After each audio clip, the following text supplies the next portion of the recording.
The memorial lecture is presented as a key part of the day's activities to honor and commemorate the life and legacy of Ratu Sir Lala Sukuna. Leader, soldier and statesman, he was the most distinguished indigenous Fijian of his generation. This narrative is taken from an account of his life and work in the publication 20th Century Fiji, People Who Shaped the Nation. The theme of the day: trust is the foundation of leadership, and destiny demands diligence. Brought up first according to protocol and practices of chiefly households on Bau Island, Ratu Sukuna obtained the best education one could get in his time. He saw active service in France in the First World War and was decorated for heroism by the French Foreign Legion. His early career in the civil service prepared him well for his work in the Native Lands Commission, determining and recording ownership and titles on land, the most sensitive of indigenous Fijian issues. It was a role for which he felt destiny had prepared him. In hindsight, he applied himself to this work with the diligence which historical responsibility required. When World War II broke out, he enlisted Fijian volunteers to fight for the crown against her enemies. Fijian soldiers acquitted themselves well in war, one of them, Corporal Stephania Sukunevalu, posthumously winning the Victoria Cross.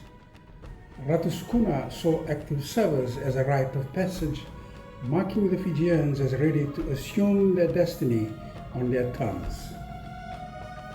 He put in place protective measures to safeguard indigenous land, customs and traditions, heritable practices.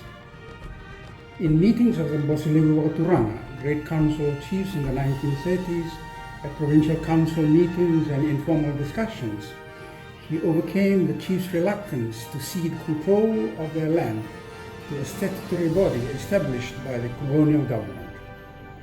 He envisaged Indo-Fijians having access to land and secure tenure. The Native Land Trust Act of 1940 was based on Ratu Sukuna's proposal of engaging the three ethnic communities, Fijians, Europeans and Indo-Fijians, in a partnership for the development of the colony. The statutory body was to hold native land in trust for the landowners. This monumental act of faith could not have been achieved without Ratu Sukuna's patience, persuasiveness and leadership. From this summary, we can draw two significant lessons from his life and work, particularly for the benefit of young leaders. It has been said that in nearly 5 decades of public service, no scandal tainted him, and that he died with few earthly possessions to his name.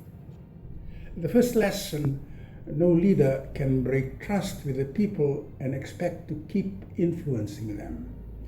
Trust makes leadership possible, and trust is formed by a leader's character, competence, and credibility.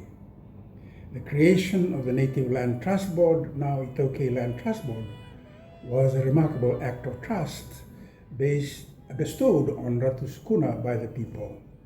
The second lesson: his knowledge of the customs and practices of the people has been described as encyclopedic, acquired from walking the length and breadth of Fiji. In peace and in war, he met the test of diligence which his destiny demanded. A leader perseveres and persists to fulfill his or her historical responsibility. Trust is the foundation of leadership, and destiny demands diligence.